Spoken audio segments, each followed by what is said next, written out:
जनपद चमोली के थराली में समय पर उपचार नहीं मिलने से सामुदायिक स्वास्थ्य केंद्र थराली से रेफर गर्भवती महिला ने एम्बुलेंस में तोड़ा दम। हमें रोका गया, जिस डॉक्टर ने रोका वो गायनोलॉजिस्ट नहीं था। फर्स्ट तो ये था। दूसरा, अगर उन्होंने रोका है तो किस बेस पे रोका है, क्योंकि जो अल्ट्रासाउंड रिपोर्ट है उसमें बच्चे का जो दिखा गया वो उल्टा था। अगर बच्चा उल्टा है तो डॉक्टर सजेस्ट करता है कि आप फर्दर किसी अच्छे हॉस्पिटल में जाएं। देखिए, उन्होंने अगर 2 बजे मैं तो ड्यूटी पे अभी आया हूँ, मुझे इस बारे में नहीं तो बीते सोमवार को सामुदायिक स्वास्थ्य केंद्र थराली से रेफर कुराड़ गांव आभरतो की गर्भवती महिला ने 108 एम्बुलेंस में दम तोड़ दिया। कंटका अस्पताल पहुंचते ही डॉक्टरों ने महिला को मृत घोषित किया। परिजनों का रो रो कर बुरा हाल है। मृतिका सरिता देवी के भाई पप्पू सोनियाल ने बताया कि गर्भवती महिला सरिता देवी उम्र 35 साल पत्नी नरेंद्र कुमार को परसा पीड़ा होने पर सोमवार को सामुदायिक स्वास्थ्य केंद्र थराली लाया गया, जहाँ सुबह 8 बजे गर्भवती महिला बिल्कुल स्वस्थ थी, लेकिन डॉक्टर की नाइट ड्यूटी होने के कारण डॉक्टर ने 3 घंटे देरी से गर्भवती महिला का चेकअप 11 बजे किया और गायनोलॉजिस्ट नहीं होने पर लगभग 3 बजे महिला को रेफर किया। डॉक्टरों और नर्स की लापरवाही के चलते नारायणनगर के समीप महिला ने एम्बुलेंस में ही दम तोड़ दिया। उन्होंने बताया कि एम्बुलेंस में ऑक्सीजन सिलेंडर और पंखा भी नहीं था। थराली में आकर के डॉक्टर ने ज़बरदस्ती उनको रोकने की कोशिश की। मेरी माँ उनके साथ थी। माँ थोड़ा अनपढ़ है। माँ ने समझाने की कोशिश की कि यदि आपसे प्रसव नहीं हो पाता है तो आप क्या करें कि इनको रेफ़र कर दें, लेकिन उन्होंने मेरी माँ के साथ धमकी भरे शब्द यूज़ किए। बोले, बुढ़िया तू क्या जानती है, तेरे को कुछ पता नहीं है, ऐसे केस हम 50 झेलते हैं और 50 केस को हम इस प्रकार से झेल रहे हैं।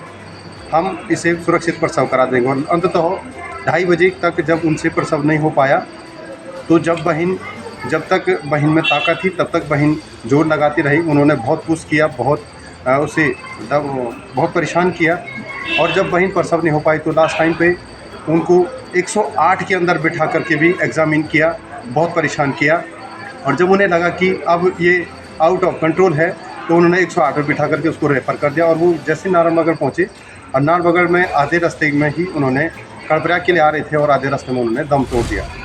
ग्राम प्रधान लेटाल चमेली देवी ने बताया कि सरिता देवी के 2 बच्चे नितिन कुमार उम्र 15 वर्ष व पायल उम्र 8 वर्ष है, जो बेसहारा हो गए हैं। मृतिका के शव का पोस्टमार्टम किया जा रहा है। वही परिजनों ने इस संबंध में उचित कार्रवाई की मांग की है और स्वास्थ्य व्यवस्थाओं पर एक बार गंभीर सवाल खड़े हो रहे हैं। सरकारी सेवाओं के अभाव में लाचार हैं। कल दिनांक को मेरी बहन लगभग 8 बजे करीब प्रसव के लिए पैदल चल करके सामुदायिक स्वास्थ्य केंद्र थराली तक आई थी। सामुदायिक स्वास्थ्य केंद्र थराली में जब वो पहुँचे तो 9 साढ़े 9 बजे उनकी पर्ची कटी और पर्ची कटने के बाद वो उनकी जो रिपोर्टें हैं वो सारी जमा हुई और लगभग 11 बजे करीब वहाँ पे एक डॉक्टर आए।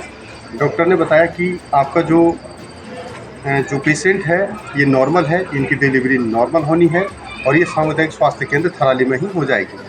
लेकिन जैसे ही टाइम बीतता गया, 11 बजे से 12, 1 और 2, 2-2:30 बजे तक वो प्रसूति को लगभग परेशान करते रहे या यूँ कहें चेकअप करते रहे। इतने प्रोसेस हमें पता नहीं है। लेकिन जब वो 2 बजे तक लास्ट टाइम पे उनके जो पानी का एक थैला होता है वो फट गया और बहन किसी प्रकार से प्रसव नहीं हो पाई। मैं उनका भाई हूँ, मेरा नाम पप्पू सोनियाल है, मैं बिहार से बिलोंग करता हूँ। बहन की शादी लेटाल में हुई है, उसकी उम्र लगभग 32 वर्ष है और ये तीसरा बच्चा उनका था। और जब समस्या ये हुई तो वहाँ पे थराली में आकर के डॉक्टर ने ज़बरदस्ती उनको रोकने की कोशिश की। मेरी माँ उनके साथ थी। माँ थोड़ा अनपढ़ है। माँ ने समझाने की कोशिश की कि यदि आपसे प्रसव नहीं हो पाता है तो आप क्या करें कि इनको रेफ़र कर दें, लेकिन उन्होंने मेरी माँ के साथ धमकी भरे शब्द यूज़ किए। बोले, बुढ़िया तू क्या जानती है, तेरे को कुछ पता नहीं है, ऐसे केस हम 50 झेलते हैं और 50 केस को हम इस प्रकार से झेल रहे हैं। हम इसे सुरक्षित प्रसव करा देंगे। और अंततः 2:30 बजे तक जब उनसे प्रसव नहीं हो पाया तो जब तक बहन में ताकत थी तब तक बहन जोर लगाती रही। उन्होंने बहुत पुश किया, बहुत परेशान किया। और जब बहन प्रसव नहीं हो पाई तो लास्ट टाइम पे उनको 108 के अंदर बिठा करके भी एग्ज़ामिन किया, बहुत परेशान किया। और जब उन्हें लगा कि अब ये आउट ऑफ कंट्रोल है तो उन्होंने 108 पर बिठा करके उसको रेफ़र कर दिया। और वो जैसे नारायणनगर पहुँचे और नारायणनगर में आधे रास्ते में ही उन्होंने कर्णप्रयाग के लिए आ रहे थे और आधे रास्ते में उन्होंने दम तोड़ दिया। जब हम यहाँ कर्णप्रयाग पहुँचे तो मैं ऋषिकेश में किसी ट्रेनिंग में था। वहाँ से जब मुझे फ़ोन पे विदित हुआ तो मैं गाड़ी बुक करके यहाँ पहुँचा।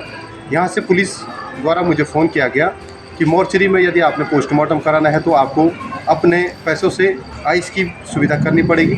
तो मैं अपने पैसों से आइस लेके मोर्चरी में पहुंचा। मोर्चरी में जब मैंने देखा तो जो डीप फ्रीज है उसमें कीड़े पड़े हुए हैं, उसकी वीडियो मेरे पास है। और जब वो कीड़े पड़े हुए थे तो वहाँ पे मेरी बहन को रखा गया।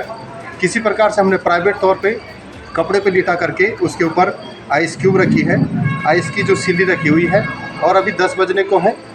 अभी हॉस्पिटल से जब स्टाफ आएगा तो वो बताएगा कि पोस्टमार्टम के लिए क्या क्या प्रक्रिया होनी है, क्योंकि इस प्रक्रिया से हम भी पहली बार गुजर रहे हैं। और जहाँ तक मुझे लगता है ये जितनी भी लापरवाही हुई है इसमें सारे डॉक्टर का ही दोष है। और हम न्याय चाहते हैं कि आने वाले समय में इस प्रकार से परसुता को कोई समस्या ना हो, क्योंकि थराली में आए दिन ऐसे केस होते जा रहे हैं। पिछले वीडियो में हमने देखा था कि उन्होंने बहुत सारी दवाएँ जला दी थी।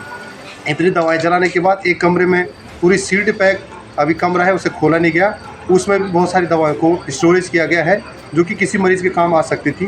तो सरकारी व्यवस्थाओं में इस प्रकार की लापरवाही दिन ब दिन बढ़ती जा रही है। और आदमी की मौत होना तो लाजमी हो गया है। ये लोग समझ नहीं पा रहे हैं कि अगर कोई आदमी मरता है किसी तीमारदार पे क्या बीतती है, क्या गुजरती है।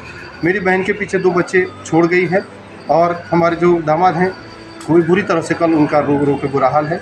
अभी तक मुझे कोई आश्वासन नहीं मिला है। रात को मैंने लगातार पुलिस को कम से कम 10 से 15 बार फ़ोन किया और पुलिस का भी अभी कोई स्पष्ट जवाब नहीं आया।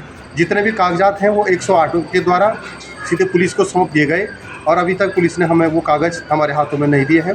हमारी ये मांग है कि कम से कम मेरी बहन को पोस्टमार्टम रिपोर्ट करके हम उस डॉक्टर के प्रति केस करना चाहते हैं कि यदि वो गायनोलॉजिस्ट थे तो उनका रोकना बनता भी था, यदि नहीं थे तो उन्होंने मेरी बहन को क्यों रोका।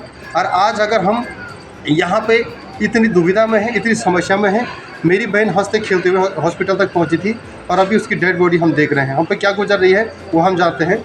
शासन प्रशासन तक यदि मेरी बात पहुँचती है तो इस बात को संज्ञान में लें और मेरी बहन को न्याय देने की कृपा करें। मेरा यही निवेदन रहेगा।